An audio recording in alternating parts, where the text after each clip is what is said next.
Oslo. He is not a mechanic, engineer, nor scientist.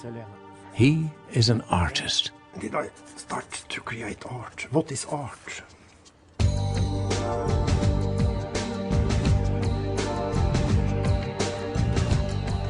But as well as being an extraordinarily prolific and creative artist and sculptor, Ryder is also a visionary and a mathematician. When I first started to think about the perpetual motion machine, I thought about the wheel. This wheel is something else. The weight is on the top of the wheel, and from this position you can start working. I think he has to do something else. He has to do something. And so I start with the pendulums. I look at the wheel and put strings on all over it.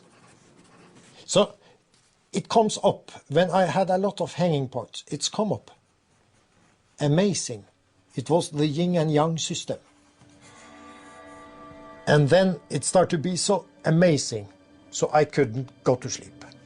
I had to stay awake and make this machine. What was the beginning? What was the meaning with the yin and yang? This is the mathematical symbol for the force, the free force. Ryder Finsrud works 18 hours a day, 7 days a week, and his obsessive nature shows clearly in this self-portrait. Ryder genuinely believes that, scaled up, his perpetual motion machine could well form the foundation upon which a new egalitarian society could be built, with everyone receiving free energy. And in fear that there may be those who would wish to suppress such a possibility, he keeps his machine locked away in a vault in the basement of his gallery. But is it perpetual motion?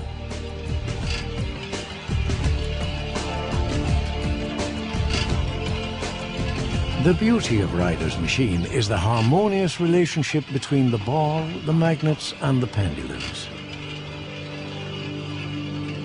The ball is attracted to the horseshoe magnets, but the swing of the pendulums ensures these are lowered just in time to allow the ball to pass. Then this small round magnet is momentarily attracted to the ball, which sets off a series of fulcrums and springs attached to the much heavier pendulum hidden within the main brass stem of the machine. This central pendulum is surrounded by powerful magnets that force it to bend this spring and so oscillate the track in such a way as to ensure it is at all times slightly lower just in front of the ball. These springs in the center of the track are there to give the three smaller pendulums an extra boost each time the ball passes over them, thus ensuring they do not lose any of their momentum. In order to generate electricity, the ball would have to have enough momentum to, say, hit the arm of a paddle wheel each time it passes. And once you have an axle that turns, you have the ability to generate electricity. But the importance of Ryder's machine cannot be overstated. Over the 3 days it was filmed, the ball maintained a constant speed measured to 1/25th of a second. There would therefore appear to be no reason why this machine should not continue to run forever. Perpetual motion, something that for 300 years conventional science has said is impossible. A proposition we put to a senior university lecturer in physics. When I looked at this device, I was amazed by the ingenuity which had gone into this. If the ball is heavy, it's not going to get lifted off the track. And at the same time, if the red magnet on the top, if that has a pivotal connection to the rest of the system so that it can easily move up and down, it will move down towards the ball. Normally, the efficiency of any device is about 20, 30, 40, 50%. This device may have an efficiency of the order of 80 and 90%. And I have even read some literature which says it has 99% efficiency. When you consider that the internal combustion engine is only 30% efficient, 99% is an extraordinary score. But only at 100% can this machine qualify as perpetual motion. At 101%, it can be said to produce surplus and therefore free energy. Where is the power coming from?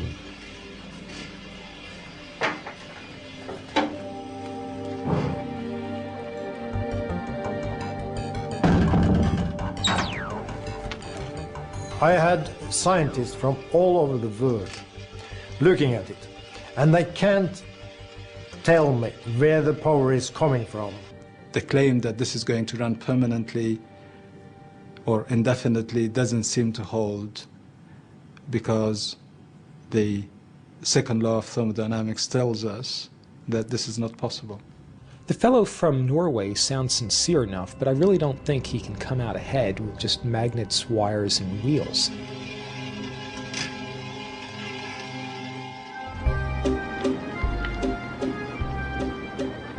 But what of Aldo Costa and his claim for the $10,000 Perpetual Motion Prize? Eric Krieg surprised everyone in his final response to Aldo Costa's challenge. Indeed, it appeared as though Mohammed really had come to the mountain. There must be something special about it, more than a yeah, and then everybody does this everywhere. You have this little masses, which is 2 kilograms each.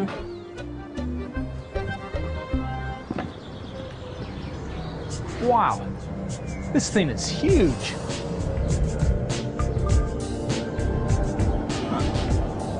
Yeah, I think I see how this works.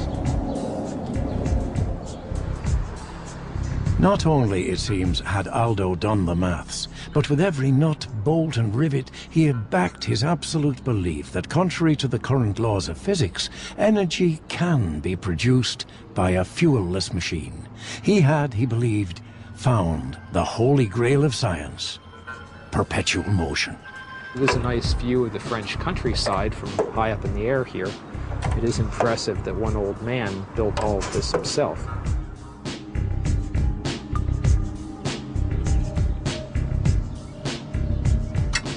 Dix, 11, 12, 13, 14, 15, 16, 17.